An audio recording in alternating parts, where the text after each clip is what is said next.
Hi everyone, my name is Christos Stefanatos. I come from Greece and I run Parity platform. We develop software to help owners of electric vehicles charge their cars using mostly green energy. But before I go into and talk about the business, allow me to share the journey that brought me standing here in front of you today. So it all started here in this wind turbine farm in Sicily in 2006.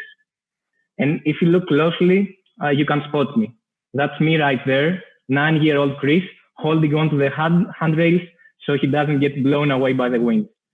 And how did a 9-year-old end up in this wind turbine farm in the first place? Well, the reason was him. It was my dad.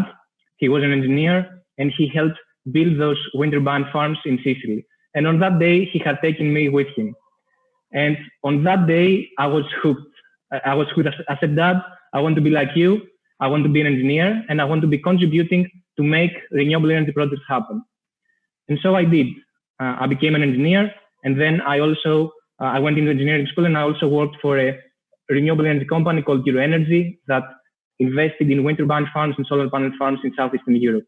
And it was in that company that I had the aha moment to start my own company, because I felt that the benefits of renewable energy are way distant, way abstract for the average individual not connected with the energy company. And I wanted to develop tools that allow individuals to directly benefit from renewable energy. So our business, who needs our software in the first place? So as an owner of an electric vehicle, every 200 miles, you need to charge your car. And when you are charging at home, things are simple. You use your own infrastructure, your own charging station, your own electricity, you pay your utility, and that's it. But when you need to charge in other locations, publicly accessible locations, you use the infrastructure of somebody else and the electricity of somebody else. And to do so, you need to pay for this service you receive. And that's where things get complicated, because each different hardware provider uses a different application to manage his hardware. And as a driver, you need to have 20 different apps to charge in different locations. And that's where we come in. And we have developed an interoperable solution that allows drivers to charge in different locations using a single app. And our app works like so. You look in the map and you find the charging station you want to use. Then you book a session that's convenient for you at this charging station. You head over there, you plug your car into the charging station. The charging station, you charge your car, the charging session is completed, and you have automatically paid the charging station owner via your app wallet. And our customers for this are gas station owners, corporations, retail shop owners that have already installed or are planning to install a charging station and need a software to increase the visibility to the drivers and seamlessly receive bookings and payments. And the way we collect revenue is that we charge an onboarding fee for each charger we include on our map, and we also charge commissions on each transaction that goes through our app.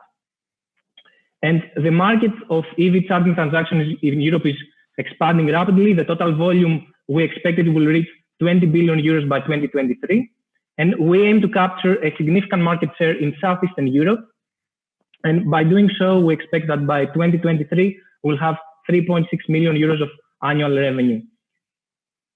And we are not alone in this market. There are strong competitors from Western Europe, but we see an immense opportunity in Southeastern Europe right now, as government incentives are kicking in and the market is picking up and more individuals are starting to own electric cars. And as I said, it's a very competitive market, and we faced our first set of challenges early on. So right after we secured our pre-seed funding and had our application MVP, we went out to find our first client. And the first door we knocked on was an infrastructure company that owned the highway and the rest area next to a national highway here in Greece. And so we pitched them our idea, we pitched them on the software and told them we could manage their charging stations. And they heard us, they found us cute, but in the end they rejected us and signed a contract with Shell, the energy company, to use their own hardware and their own software. So this was an immediate lesson that we needed to focus on assets we can secure only relying on our own powers, not expecting handouts. So we went out there and visited smaller charging stations in municipalities, universities, parking lots, and started including them on our platform. And we also focused on building relationships with hardware installers because they have a very strong decision-making power when installing the hardware. And we also utilize our connections and our network. A partner in our company, advisor and personal mentor for me, Vasilis Karavas, has invested in multiple energy projects in Greece, in the US, and he has also invested and owns parking lots in Athens. And what we do with those parking lots, we go there and install our own branded charging station that is managed by our software.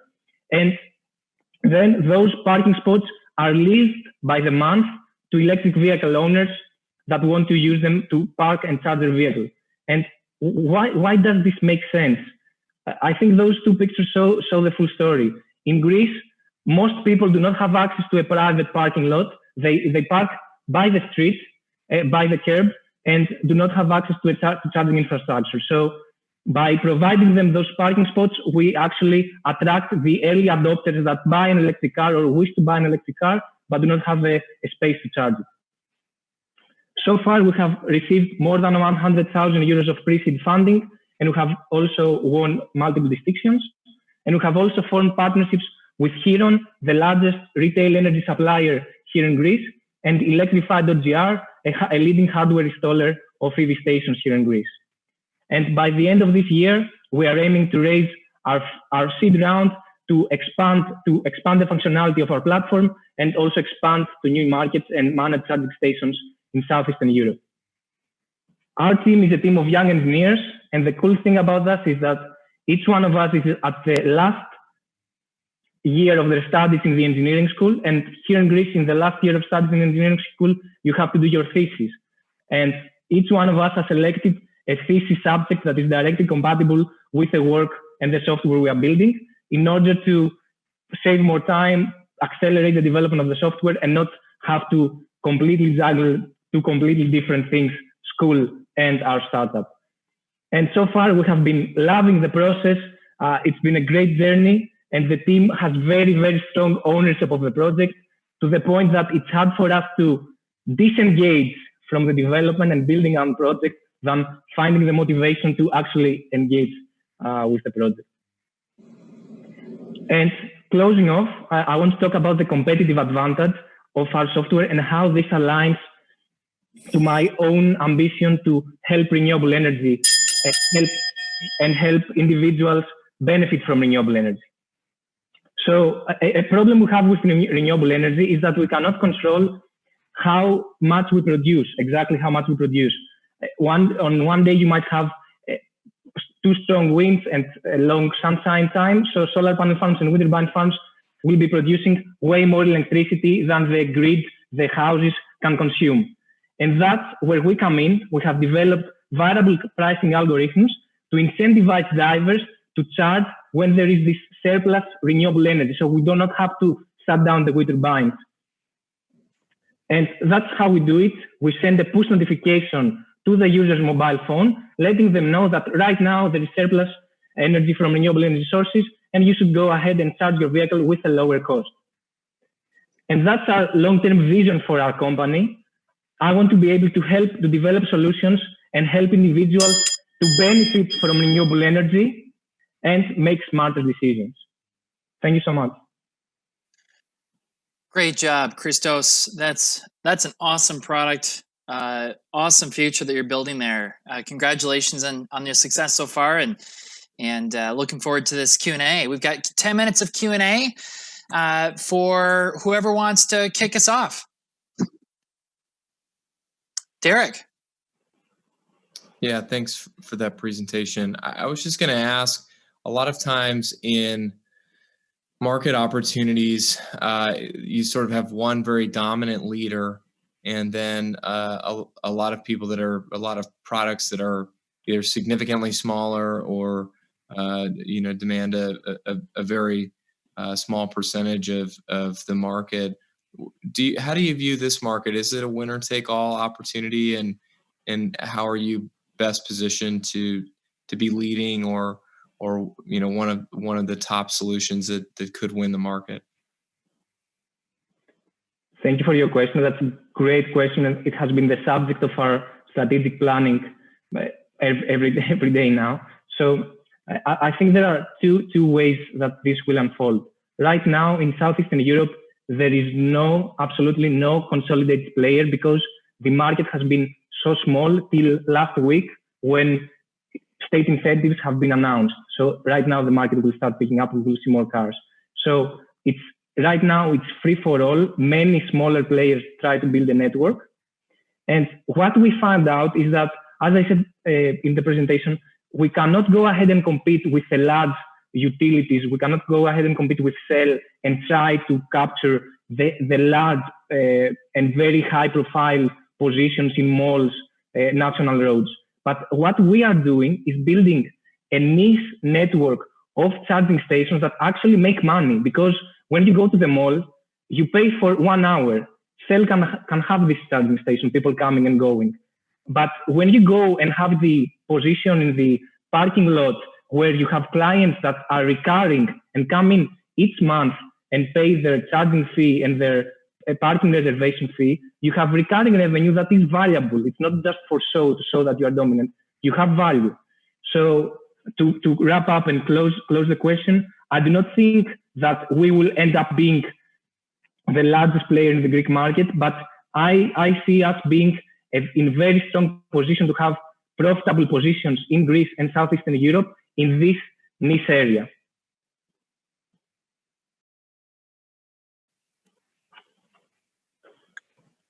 Thank you. Next question.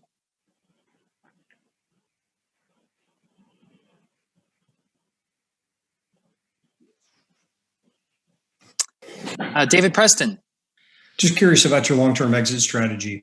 Are you a consolidator, or do you anticipate you being consolidated into the business, or do you have plans to exit in the near term at all?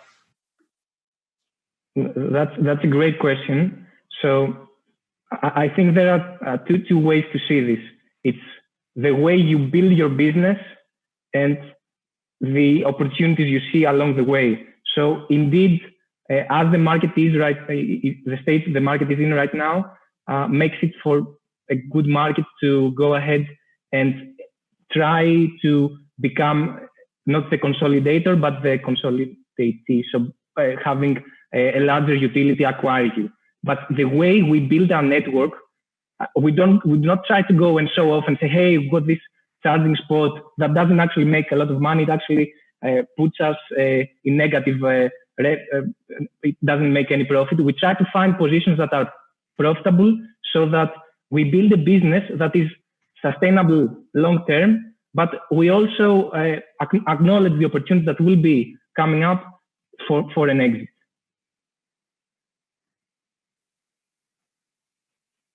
I think I saw David Loney's hand. Yeah. Great presentation, Christos. If one of the questions that came to mind here is scalability. With all, you've got both solar and wind technology. What do you see as your biggest obstacle as it relates to scalability of your business? That's a great question. And I understand your question, especially looking at the aspect where you incentivize users to actually charge when there is surplus from renewable energy. That's very, very tricky. That's a great question. So it's been hard for us to actually make this happen in Greece. We had to exploit several vehicles like remote net metering, if you are familiar with that in the US, where you have the solar panel farm directly linked to the charging station, so the consumption point. So in each country you go, you will need to be looking on those vehicles that enable you to directly connect your charging spots with renewable energy projects.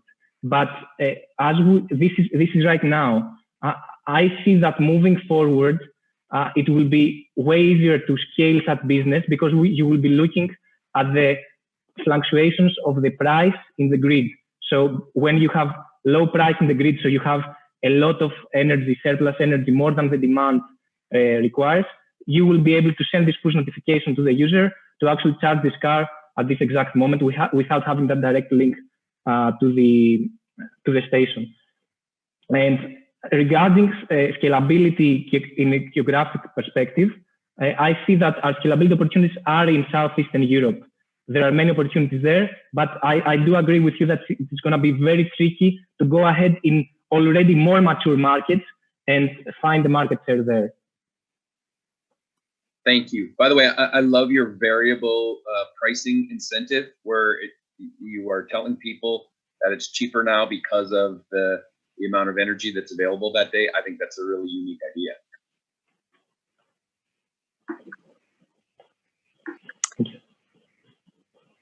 Did I see, there's Jason's hand, yep. Hey, Christos. As a young founder and CEO of a company, I'm sure it's not easy, especially you have to deal with a lot of people in your company. So I'm curious about your personality and your leadership skills. How do you deal with your peers or your colleagues to drive them to where you want to go? That's a great question. So I try to look on how I behave so that I can behave in a way that I would motivate myself if I was on the other side. So I feel that you perform at your best when you feel that all your team respects you, but at the same time is radically truthful and honest with you. So the way we have built our team, and I would say that we are more than like a wild bunch of friends than actually co-workers.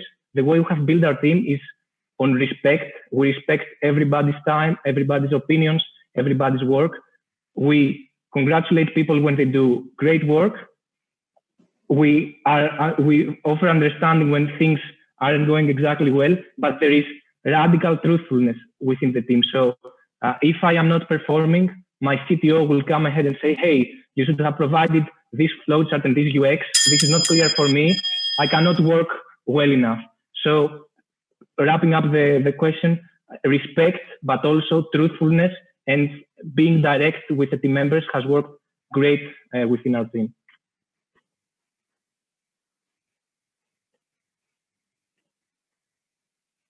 Lynn. Hi, great presentation. My question is about your work-life balance or your balance between student and entrepreneur, and what kind of a student are you? Yes. So right now I have completed coursework at the National Technical University of Athens Engineering School, and I'm completing my thesis, which is highly compatible with the work we do at the company. So I managed to combine this so I don't need to juggle between one thing and another thing, but my focus is on my business.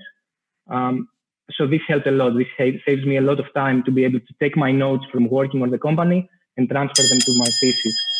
Regarding work-life balance now, this was something I was struggling with because the market was moving so fast, and I always felt that we need to be running behind. But what I did to confront this is actually I have initiated sacred time intervals in my day and in my week. So every day, whatever happens, even yesterday, I wasn't fully prepared for the presentation, but I took my 7 to 10 to go out, work out, see my friends, and this helps me remain productive. So I have a very strict cutoff from work every day, and every Sunday I also take almost the whole day off to take a trip to make sure that, again, I respect the people that want to spend time with me outside of work. I show them respect, so they respect me back, and I have a good life, not only a good business. Great work, Christos. Appreciate your leadership style, the presentation you gave, and we'll see you in the not too distant future here for some Q&A from the audience. Looking forward to seeing you soon. Congratulations.